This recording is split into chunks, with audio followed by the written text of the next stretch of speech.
বাবু মা জাআ ফির রুইয়া, স্বপ্ন সম্পর্কে অধ্যায় থেকে হযরত আনাস ইবনে মালিক রাদিয়াল্লাহু তাআলা আনহু বলেন, রাসূলুল্লাহ সাল্লাল্লাহু আলাইহি ওয়াসাল্লাম বলেছেন, নেককার লোকদের ভালো স্বপ্ন নবুয়তের ৪৬ ভাগের ১ ভাগ সমতুল্য। হযরত আবু হুরায়রা রাদিয়াল্লাহু তাআলা আনহু থেকে বর্ণিত, তিনি বলেন, রাসূলুল্লাহ সাল্লাল্লাহু আলাইহি ওয়াসাল্লাম ফজরের নামাজের শেষে উপস্থিত সাহাবীগণকে জিজ্ঞাসা করতেন, তোমাদের কেউ রাতে কোনো স্বপ্ন দেখেছে কি? এরপর বলতেন যে, আমার পরে ভালো সত্য স্বপ্ন ব্যতীত নবুয়তের কিছুই অবশিষ্ট থাকবে না। অর্থাৎ ভালো স্বপ্ন নবুয়তের একটি অংশ।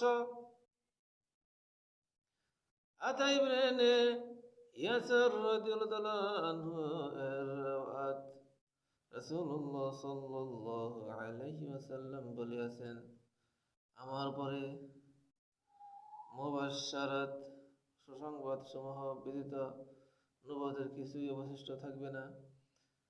সাহাবীগণ আরজ করলেন, ইয়া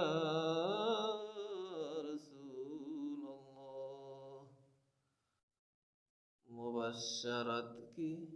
রাসূলুল্লাহ সাল্লাল্লাহু আলাইহি সাল্লাম বললেন, এমন ভালো ও শুভ স্বপ্ন যা কোনো নেককার মানুষ দেখে কিংবা অপর কেউ তার উক্ত নেককার সম্বন্ধে দেখে, এটা নবুয়তের ৪৬ ভাগের ১ ভাগ।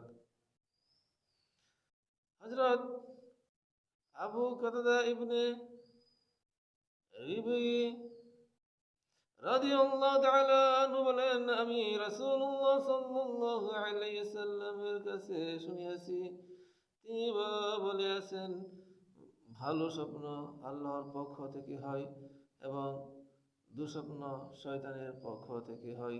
সুতরাং তোমাদের কেউ যদি কোনো খারাপ স্বপ্ন দেখে, তাহলে সে যেন বাম দিকে ৩ বার থুতু ফেলে এবং তার অনিষ্ট থেকে আল্লাহর আশ্রয় প্রার্থনা করে।